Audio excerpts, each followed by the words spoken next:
Imagine living a life straight out of a fairy tale, with high school sweethearts turning into lifelong partners and a family that feels like the epitome of happiness.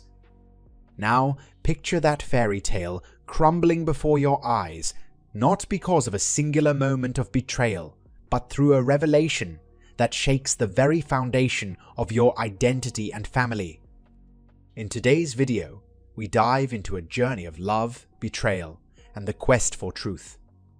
A story that begins with an ancestry test and leads to questions that challenge the essence of familial bonds. This isn't just a narrative of discovering secrets.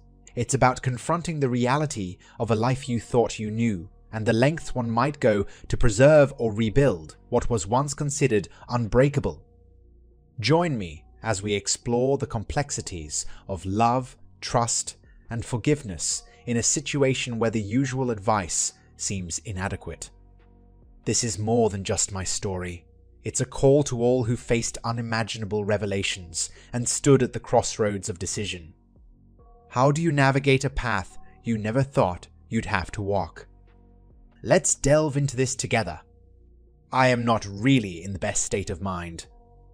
My world has been turned upside down over the last couple of weeks.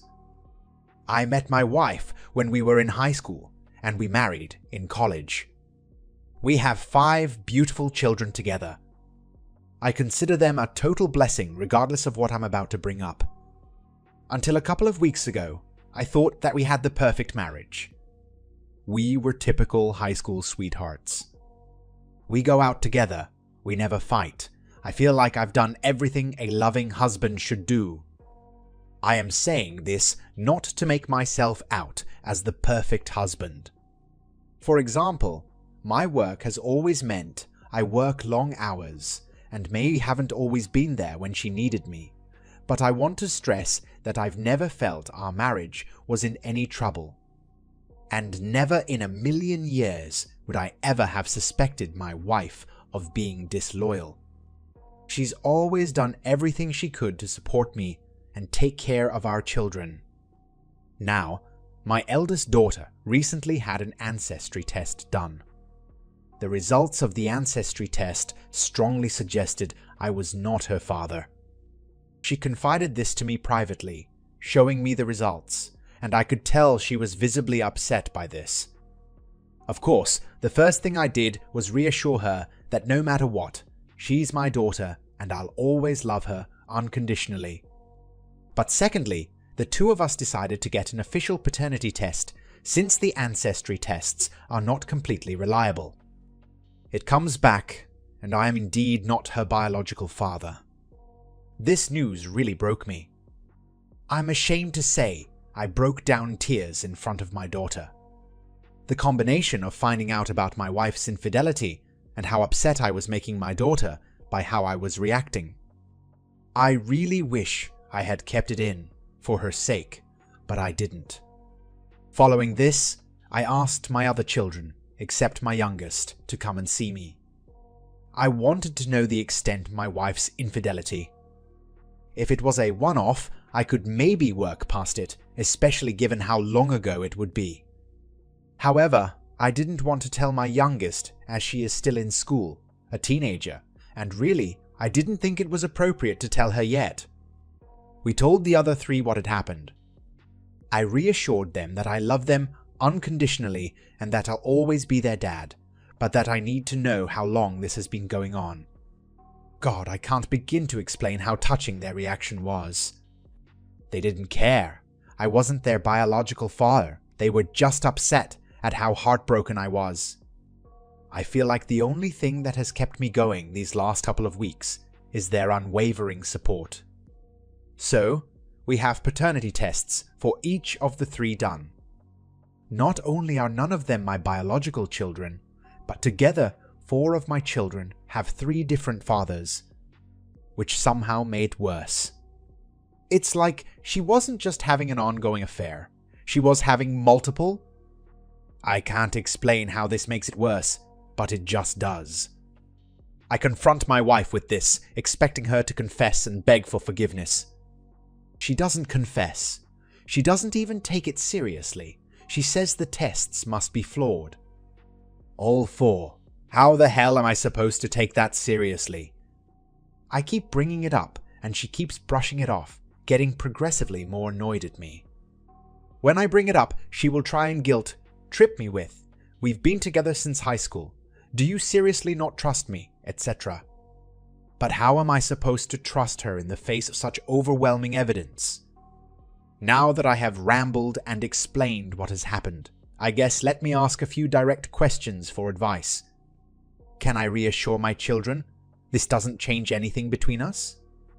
I feel like the way I have reacted, total breakdowns, have made them second guess this despite how many times I reassure them. How do I handle my youngest daughter? I feel like our marriage is beyond saving, and I will need to tell my daughter something. I don't want her to know the truth until she's older, but I also don't want my wife lying and making me out to be the villain. Is there any way at all, you think I could or should save my marriage? I've been with my wife my entire life. It's almost impossible to see a life without her. I know that the answer should be a clear-cut leave her, but we have 5 kids together. If there's anything that can be done to save our marriage, I want to consider it seriously. Update number 1. Thanks so much to everyone for all the support and advice. From the advice, I've decided to the following things. Get a second tests just in case some freak accident has occurred. Confront my wife with all 4 of my older children present. Tell my youngest about the situation. Ask her if she wants to have a paternity test. It will be entirely her decision. I'm 100% going to get some form of therapy. My mental state has really been deteriorating over the last couple of weeks, and I owe it to my kids to hold it together. Depending on whether my wife tells the truth and what her explanation is, I have not ruled out some form of counseling. But at the moment, I think divorce is inevitable unless she changes her attitude drastically. I will contact a lawyer and prepare for divorce if it comes to that. I'd like to thank all of you for the time you took to express your support and share advice. Update number 2. I guess I should clarify some things that people have been asking. Question 1. How did the ancestry results suggest I wasn't her father? My family is entirely Irish. No relatives outside of Ireland other than my immediate family, and I even have the stereotypical red hair. My daughter's ancestry results showed nothing from the British Isles or Western Europe. That's what set off alarm bells, but it's by no means conclusive, hence the paternity tests. Question 2. Which 2 children share the same father? My 2 eldest daughters share the same father. Question 3. How did your wife conceive your children? Our eldest daughter was not planned. All the others were planned. Each time we conceived several months after we started trying. Our first 3 planned children were both our ideas, while she pressured me into having our youngest. She was in her late 30s and wanted one last child before it was too late, and eventually I agreed. She was conceived several months after we started trying too. Question 4. Are you infertile? I don't know. I've never had a fertility test done. But the fact that none of our planned children are mine makes me think that I might be. I will have a fertility test as soon as possible. Update number 3. I have been debating whether or not to post an update because nothing was ever resolved. I decided I would post it here in case anyone is still waiting for one. I apologize for not updating early when I promised I would. My kids and I confronted their mother shortly after making that Reddit post. It really didn't go well. I think the prospect that no one believed her finally hit home. She completely broke down and apologized profusely. But she refused to explain herself or anything that would give me peace of mind. For the next few weeks, we barely said a word to each other. I was hoping she was thinking it over, and I expected her to eventually sit me down and explain herself. I figured she was so far deep in a lie that got out control, she needed time to think things over. Nope, I came home one evening to find she had committed suicide by overdosing. So I lost the love of my life, and I'll never know what mistakes she had made. I really wish I could go back in time and forget about it all. Whatever mistake she made, I honestly wanted to work through it. Now, I'm just riddled with guilt that I pressed her for an answer. The worst part of this entire ordeal was watching my kids work so hard to keep me together after having lost their mother. Anyway, please tell your family you love them while you have the chance. We've been married for around 3 years, and we recently moved across the country so my wife could attend grad school. I found a career job in the new location and have been financially supporting us for the most part.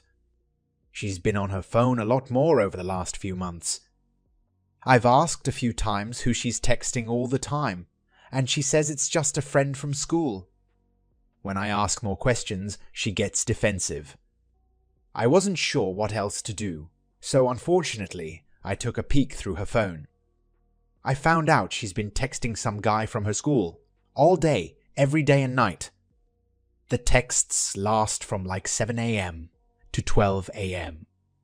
The texts seem innocent overall, nothing sexual or anything, but there are a few things bothering me. I went all the way to the beginning of the thread.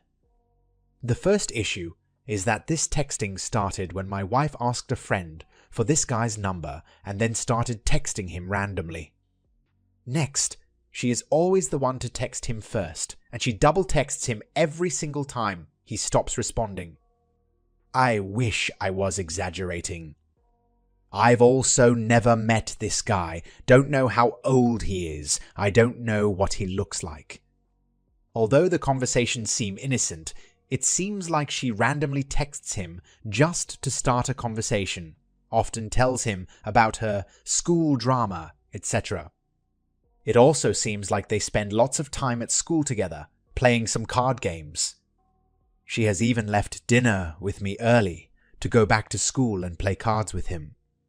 She invites him to spend one-on-one time, whether it's at school, at the bar, or wherever.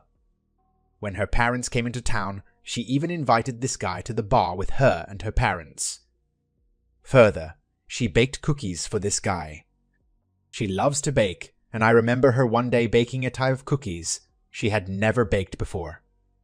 While I assumed she was baking them for a party she was going to that night, the texts showed me that she baked them just for this guy. What makes it worse is the fact that she went out of her way to do it. I had the car that night, so she walked to the store in the rain to get the ingredients. Then she baked the cookies and brought them over to his apartment, where she stayed for 2 hours. She did go to the party afterward, but only stayed for a few minutes to say hi to a few people and left. One thing I've been a bit insecure about is the fact that my profession doesn't pay that great. She lived a very privileged lifestyle through her parents before meeting me. She is in grad school for a profession that generally pays significantly more than mine, like 5 times more than what I make. She will make more in her summer internship than I make in a year. This guy she is texting is in the same profession. Reading these messages made me feel sick to my stomach. I just wanted to post here to see if this sounds fishy to anyone else. I'm not sure if anything physical has happened, but she has crossed some boundaries either way. The meetup with the parents never actually happened. She did try and get him to go to the bar, but the plan fell through. Also, in reading the texts, it seems like the guy tried to keep her at arm's length at first, keeping conversations short and not engaging too much. But over time, started to become much more receptive and interested in actually talking. This has all happened over the course of about 5 to 6 months. Update number 1. I was able to have a conversation with the guy she's been texting. I got his number off her phone and just texted him saying, "Hey, this is husband. I caught wind of what's been going on between you two and just wanted to see if you'd be willing to be honest with me about what has happened." He responded pretty quickly and was willing to meet with me for lunch in a public place, so we met. He's 23 and very good looking, I'll give him that. When we met for lunch, I started the conversation by asking him if he could give me his perspective on what's been happening between him and my wife. He started with a disclaimer that nothing physical had happened between them, and honestly, I believe him. He seems like a decent guy. He told me he respected me and never wanted to get involved with a married woman, and he started the story from the very beginning. I'll tell it as if he were telling it. It goes like this. I approached her at the beginning of school because I found her attractive. I don't remember whether she was wearing a wedding ring. I'm not used to checking for that because most people my age generally aren't married. But when I approached her, she seemed very interested, absolutely zero indication she may have been in a relationship. When she found out I had a post-graduation job offer, she was overly congratulatory. After talking to her more over the next few days, I asked for her Instagram. She seemed hesitant to give, but she gave me her Instagram anyway. When I followed her, I immediately realized she was married. I was floored due to her behavior, but I decided to fall way back. After falling back, I heard from some mutual friends that she seemed to be a bit offended that I stopped talking to her after finding out she was married. I found that a bit strange, but whatever. Some drama transpired, so I went out of my way to avoid her for around a month or so. But after a while, I felt the beef was a waste of my time. So, I decided to give her a compliment to kinda communicate that I don't mind being cordial with her. She seemed ecstatic about the compliment, and I heard from mutual friends that she was going around telling people that we were friends again. Found that strange also. I just wanted to be cordial. Anyway, we made up, and shortly thereafter, I got a random text message from her telling me that she got my number from someone else, the third thing I found strange. The texts started pretty infrequent, but gradually progressed to her texting me every day, double texting and all. She even seemed really pressed about me meeting her parents when they came into town. Still am not sure what that was even about, but I dodged the invite and it never happened. At this point, it seemed she was very interested in me, but I wasn't very responsive over text because she is married. Over time, however, my walls broke down slowly because I did enjoy the attention. She's inviting me to hang out one-on-one, playing cards with me, offering me to bake cookies, etc. She told me how upset she was over the fact that apparently you two had planned a trip for Thanksgiving to see her friends, but didn't end up going because of a tight budget. She also told me that she would sleep on the couch a lot. We didn't talk much over final exams due to being busy, and we didn't really talk much over winter break. However, at the start of this new semester, the texting all day every day and double texting came back in full force. At this point, I kind of felt like she actually liked me and was pursuing me, but again, I enjoyed the attention. She baked me the cookies the first week of school, brought them over, and sat on my bed for 2 hours, but nothing physical happened. She honestly didn't seem interested in sex at all, even though I kinda wanted it to happen at that point. But here we are now. She still texts me every day, and honestly, it has become more frequent than ever before. That's the end of the story. This seems pretty consistent with the messages I read. I don't know what to think of this, but it kinda seems like she's playing the long game with him in order to get him to fall in love with her so she can leave me.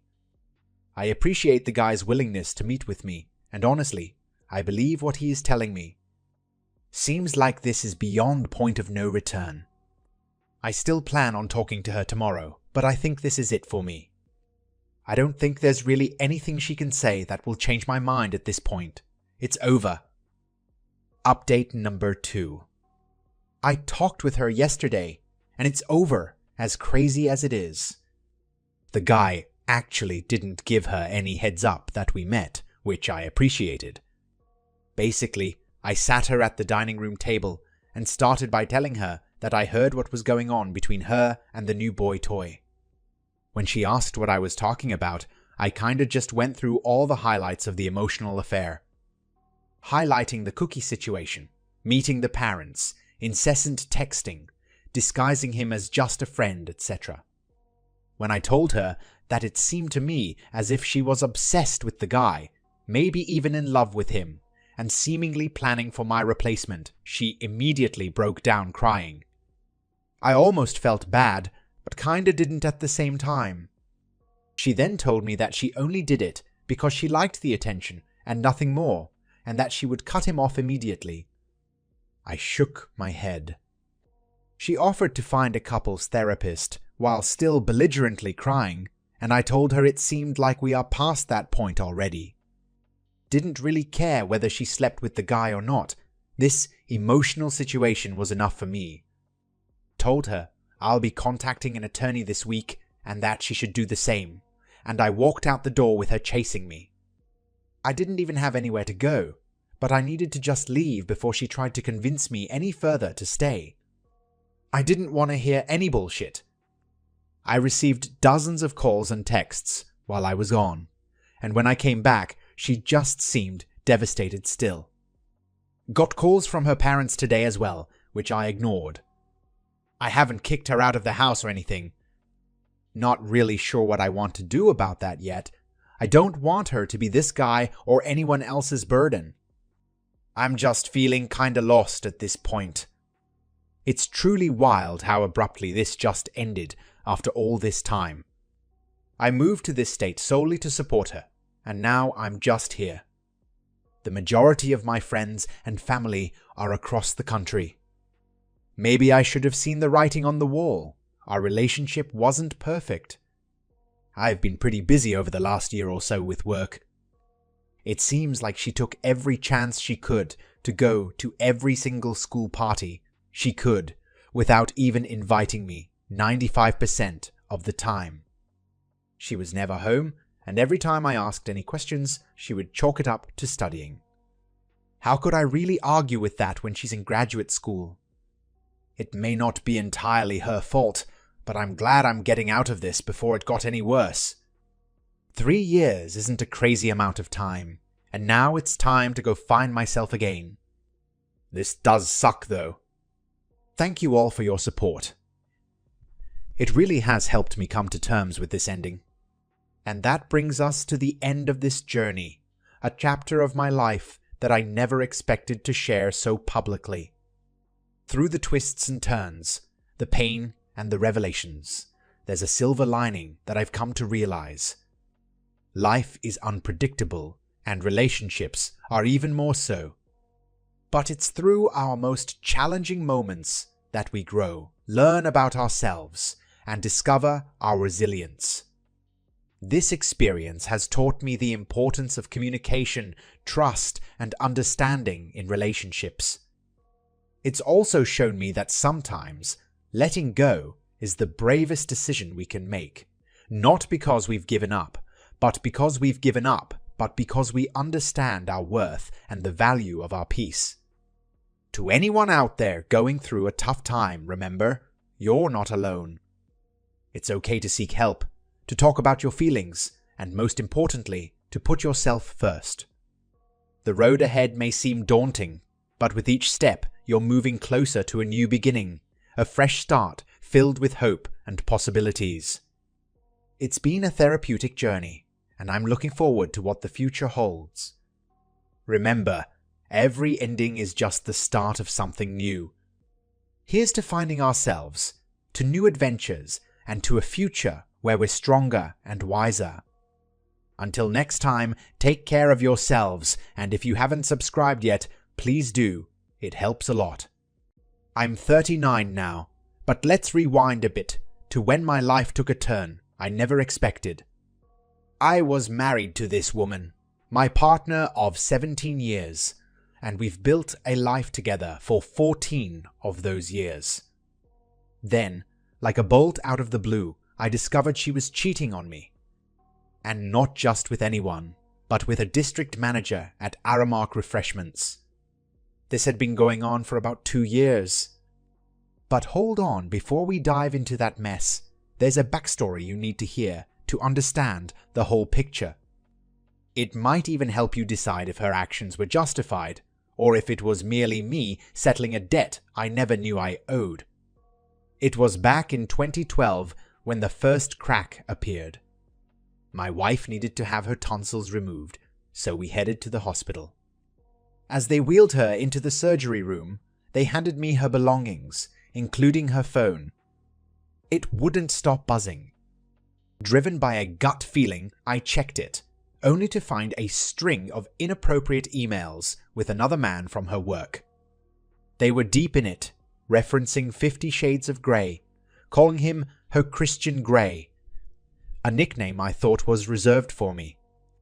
I was livid, but there was no chance for a confrontation. She couldn't even talk after the surgery. So, on the drive home, with a mix of anger and desperation, I handed her a piece of paper and a pen. I needed answers.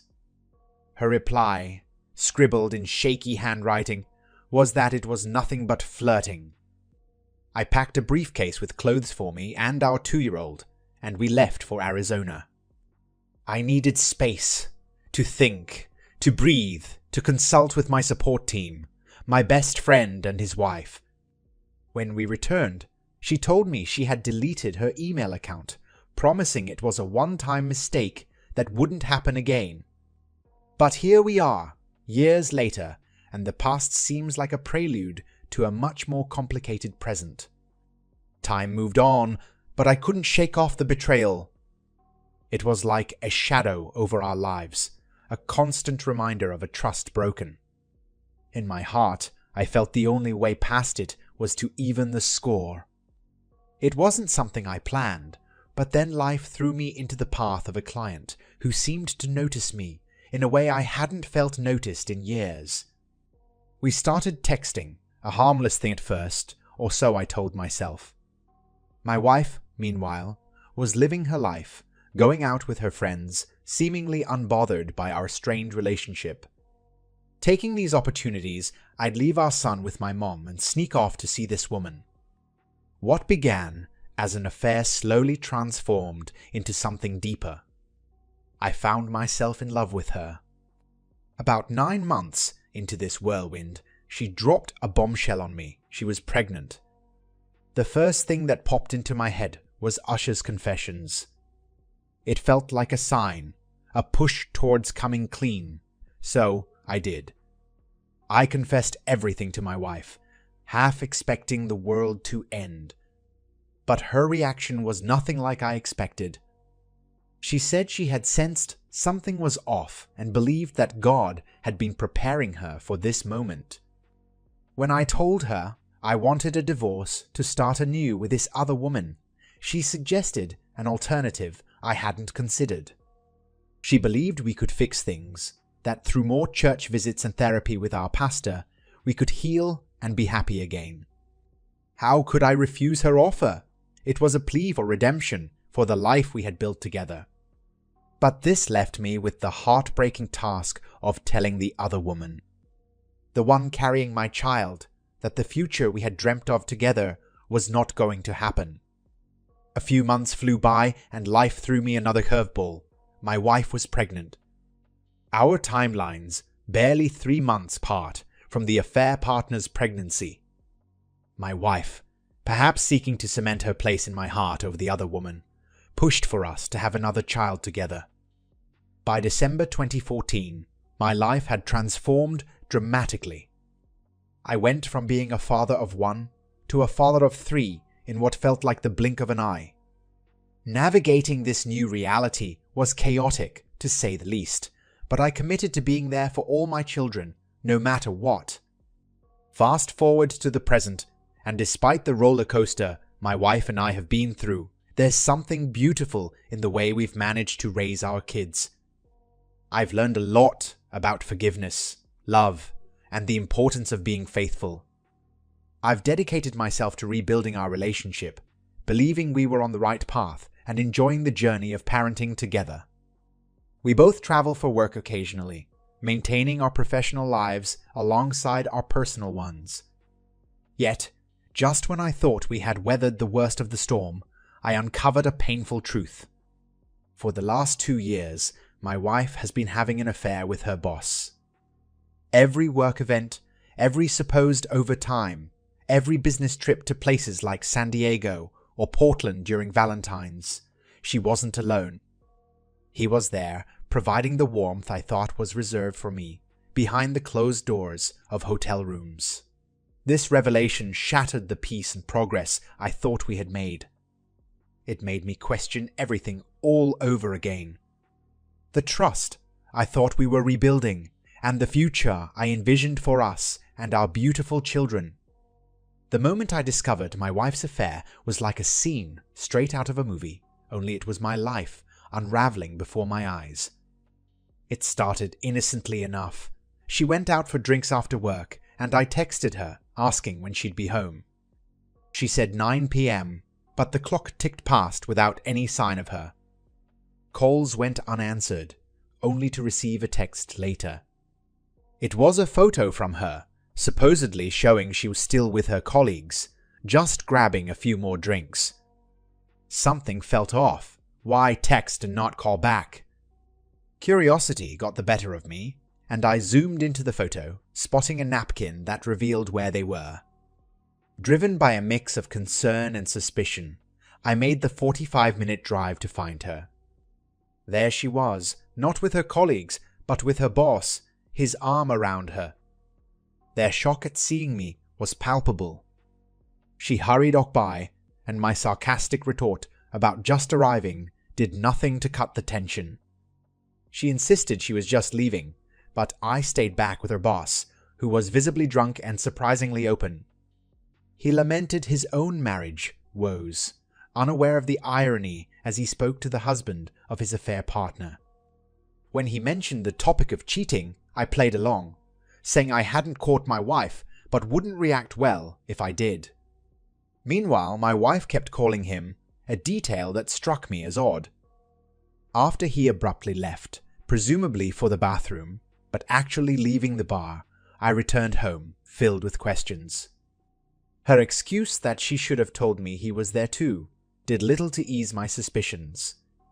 It was a friend's suggestion to check our phone records that truly opened my eyes. The extent of their communication, Monday through Friday after work, was laid bare on the phone bills stretching back 2 years. Her explanation was she needed to report end of day numbers to him. It was a flimsy excuse given her non-salaried status and the legal implications of working off the clock. I was determined to uncover the truth.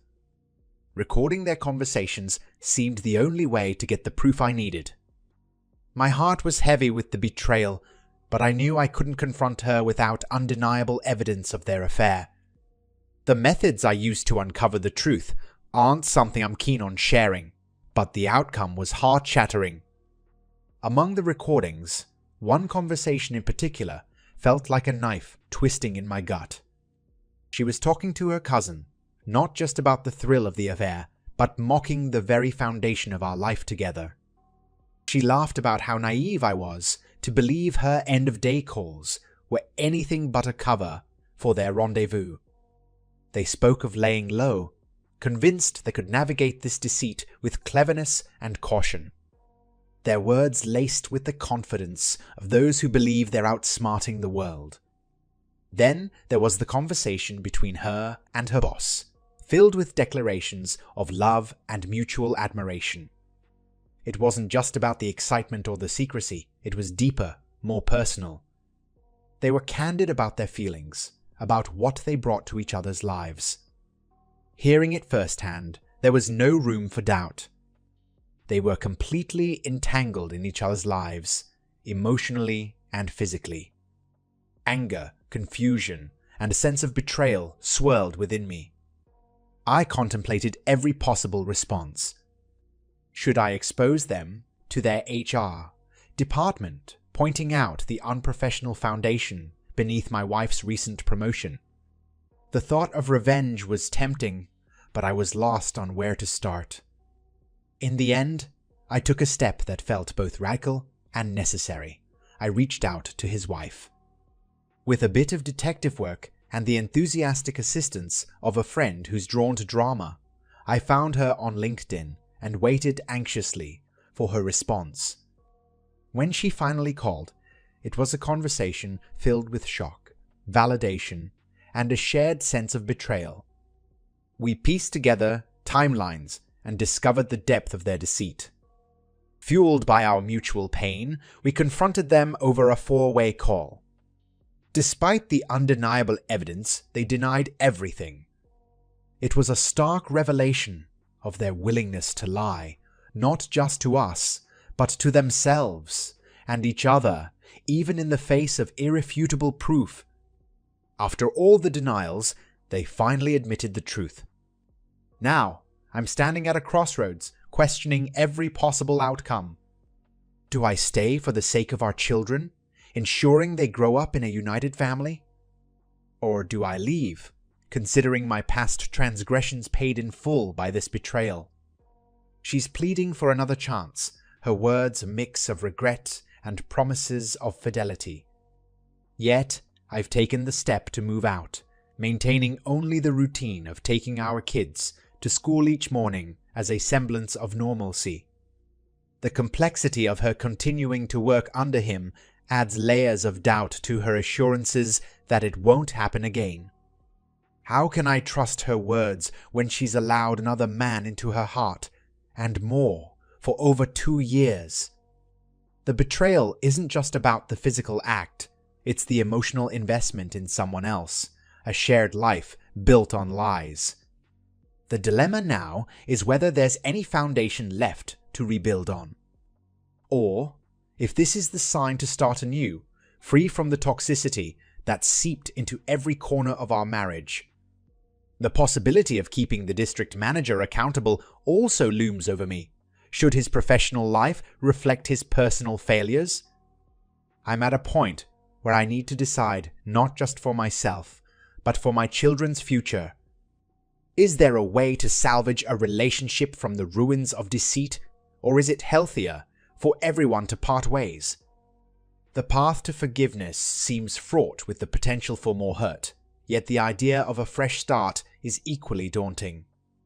If anyone has navigated these treacherous waters and come out the other side with their family intact, your advice would be invaluable. The saying goes that 2 wrongs don't make a right, and I'm living proof of its truth. I'm here, open and searching for guidance on how to proceed from this junction in my life.